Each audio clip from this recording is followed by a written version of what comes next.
Nah, jadi teman-teman semua, jika tadi saya sudah memberi informasi kepada teman-teman semua, tempat yang sedang saya belajar sekarang, tempat yang saya untuk menimba ilmu untuk menjadi seorang perawat.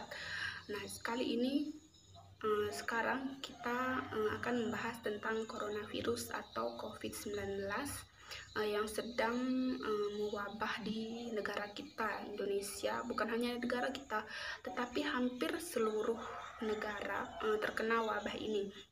Nah, jadi coronavirus ini atau COVID-19 ini pertama kali muncul itu di Wuhan pada tanggal 31 Desember 2019 kemarin.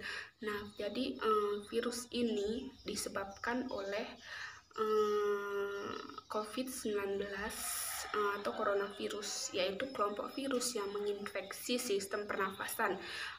Virus ini menginfeksi sistem pernafasan dari infeksi pernapasan ringan sampai dengan infeksi pernapasan sedang, seperti flu. Nah, jadi virus ini dapat menginfeksi sistem pernapasan berat seperti pneumonia dan MERS dan SARS. Nah, jadi ada dugaan bahwa virus corona ini awalnya ditularkan dari hewan ke manusia, tetapi sekarang virus ini bisa ditularkan dari manusia ke manusia melalui tidak sengaja menghirup percikan ludah yang dikeluarkan oleh seseorang yang sudah terpapar virus ini. Yang kedua itu orang tidak sengaja memegang mulut atau hidung tanpa mencuci tangan terlebih dahulu. Jadi teman-teman semua jangan lupa cuci tangan, harus rajin cuci tangan untuk menghindari virus ini. Yang ketiga itu ada kontak jarak dekat antara penderita COVID-19 ini.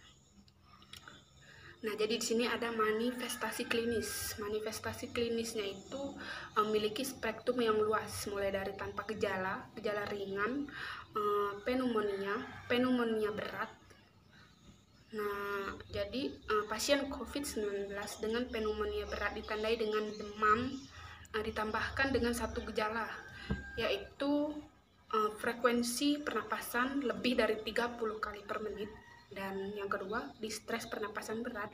Dan yang ketiga, saturasi oksigen 30% tanpa bantuan oksigen. Jadi pada pasien geriatri muncul gejala-gejala yang apitikal. Nah, itu dia manifestasi klinisnya. Nah, jadi di sini ada komplikasi. Komplikasi utama pada pasien COVID-19 ini adalah ARDS.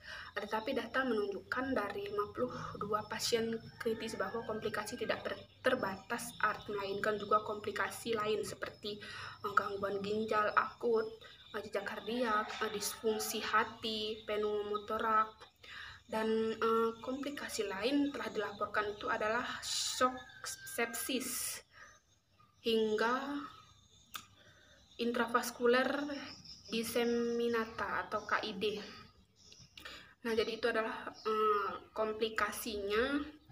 Lalu di sini saya juga ada penata laksanaannya. Saat ini belum tersedia rekomendasi tata laksana khusus pasien COVID-19 termasuk antivirus atau vaksin. Tata laksana yang dapat dilakukan yaitu terapi simbiomatik atau oksigen. Pada pasien gagal napas dapat dilakukan ventilasi mekanik. Nah, di sini juga ada pencegahannya, bagaimana kita cara mencegah COVID-19 ini, yaitu dengan cara yang pertama itu tentunya mencuci tangan yang rajin ya. Lalu pemutusan rantai penularan dengan isolasi. Yang kedua, deteksi dini. Lalu melakukan proteksi.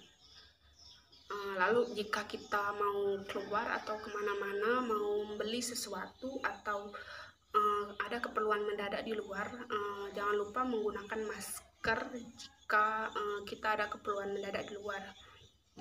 Lalu menerapkan batuk efektif dengan cara seperti ini kalau batuk misalnya. Lalu di sini juga ada prosedur darah lengkap di era pandemi COVID-19 ini. Nah, jadi di sini ada selanjutnya saya ingin menyampaikan materi tentang prosedur pengambilan dan pemeriksaan darah lengkap di era pandemi COVID-19 ini. Nah, jadi jika tadi saya sudah membahas tentang apa itu COVID-19, bagaimana etiologinya atau penyebabnya, komplikasinya, dan bagaimana cara menanganinya atau pencegahannya.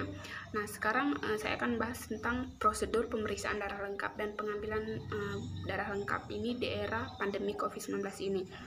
Jadi sebelumnya kita harus tahu dulu pemeriksaan darah lengkap itu ya pemeriksaan penyaring yang digunakan untuk menunjang diagnosa suatu penyakit dan digunakan untuk melihat bagaimana respon tubuh terhadap suatu penyakit. Seperti infeksi yang dapat dideteksi dalam pemeriksaan darah lengkap ini, yaitu infeksi virus seperti yang ada di negara kita ini, virus corona atau virus COVID-19. Nah, jadi pengambilan darah lengkap ini ada 3, yaitu pengambilan sampel darah vena, yang kedua pengambilan sampel darah arteri, dan yang ketiga pengambilan sampel darah kapiler. Nah, jadi yang pertama kita akan bahas tentang pengambilan sampel darah vena, bagaimana alat-alatnya, prosedurnya. Nah, saya akan jelaskan bagaimana alat-alat dan prosedurnya. Jadi alat-alat dan bahan pemeriksaan darah vena, yaitu yang pertama APD. Tentunya pada di era COVID-19 ini pemakaian APD itu tentunya pasti dipakai untuk menangani atau sebelum melakukan tindakan. Yang kedua itu jarum atau spuit 5-10 cc, dan yang ketiga kapas alkohol 70%, dan yang keempat tourniquet, lalu plester, tabung vakum, gunting, dan bengkok. Nah, jadi di sini juga ada prosedur pengambilan darah vena, yaitu yang pertama tentunya dengan mencuci tangan terlebih dahulu sebelum melakukan tindakan. Yang kedua itu memakai APD, lalu mengucapkan salam kepada pasien. Selanjutnya ada pasang jarum pada holder, pastikan terpasang erat. Lalu lakukan pendekatan pasien dengan tenang dan ramah supaya pasien itu tidak takut jika kita akan melakukan tindakan pengambilan sampel darah vena ini. Lalu identifikasikan keadaan pasien, misalnya puasa atau konsumsi obat. Catat bila pasien sedang minum obat tertentu atau tidak puasa. Lalu minta pasien meluruskan lengannya, pilih lengan yang banyak melakukan aktivitas. Minta pasien mengepalkan tangannya. Lalu selanjutnya pasang tali pembendung atau tourniquet kira-kira 10 cm di atas lipat siku. Lalu pilih bagian vena median kubital atau septhalik maksud saya. Nah, lakukan perabaan atau palpasi untuk memastikan posisi vena. Nah, vena teraba seperti pipa kecil. Lalu bersihkan kulit pada bagian yang akan diambil dengan kapas alkohol 70% dan biarkan kering. Kulit yang sudah dibersihkan jangan dipegang lagi karena sudah dibersihkan oleh kapas alkohol 70% ini. Lalu tusuk bagian vena dengan posisi lubang jarum menghadap ke atas. Masukkan tabung ke dalam holder dan dorong sehingga jarum bagian bawah tertancap pada tabung, maka darah akan mengalir masuk ke dalam tabung. Lalu lepas tourniquet dan minta pasien untuk membuka kepalan tangannya. Jika tadi di awal sebelum kita melakukan tusukan kan pasien itu diminta untuk mengepalkan tangannya. Jadi pada saat setelah pasien itu jarum itu sudah tertancap dan mau mencabutnya, tourniquet itu dilepas dan pasien diminta untuk melepas kepalan tangannya. Lalu letakkan kapas di tempat suntikan, lalu segera lepaskan atau tarik jarum, tekan kapas berapa saat, lalu plester sehingga kira-kira 15 menit sehingga menarik jarum sebelum tourniquet dilepas. Lalu selanjutnya bersihkan alat-alat, lalu lepas APD dan cuci tangan kembali setelah menyentuh pasien. Jika tadi saya sudah menjelaskan mengenai pengambilan sampel darah vena, bagaimana prosedurnya, alat-alatnya, selanjutnya pengambilan sampel darah arteri. Alat-alatnya itu tentu saja yang pertama APD, yang kedua jarum atau spuit yang berisi 0,1 cc yang berisi heparin, lalu kapas alkohol 70%, lalu penutup jarum yang dari karet, lalu plester, tabung vakum, gunting, dan bengkok. Nah, di sini juga ada prosedur kerjanya, yaitu yang pertama tentunya ya, sebelum melakukan tindakan itu harus mencuci tangan, lalu memakai APD, lalu ambil spuit sesuai dengan ukuran, kemudian isi heparin 0,1 cc tadi, basahi bagian dalam spuit dengan heparin dengan cara mengguncangnya. Lalu tentukan arteri yang akan diambil darahnya, lalu pasang penopang atau bantalan bila mengambil darah arteri pada pergelangan tangan. Lalu lakukan disinfeksi pada daerah yang akan diambil darah dengan kapas alkohol. Dan lalu raba arteri dengan jari tangan. Setelah dilokalisasi, arteri ditusuk dengan jarum pada posisi tegak lurus.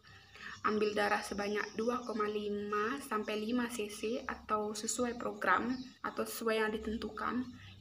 Nah, lalu setelah darah terambil, tutup spuit dengan penutup kedap udara atau penutup karet. Nah, lalu berikan tekanan pada daerah yang ditusuk selama 2-5 menit. Isi formulir permintaan pemeriksaan gas darah arteri dan kirim ke laboratorium segera. Lalu catat tanggal pengambilan dan respon pasien. Lalu bersihkan alat-alat dan lepas APD, cuci tangan.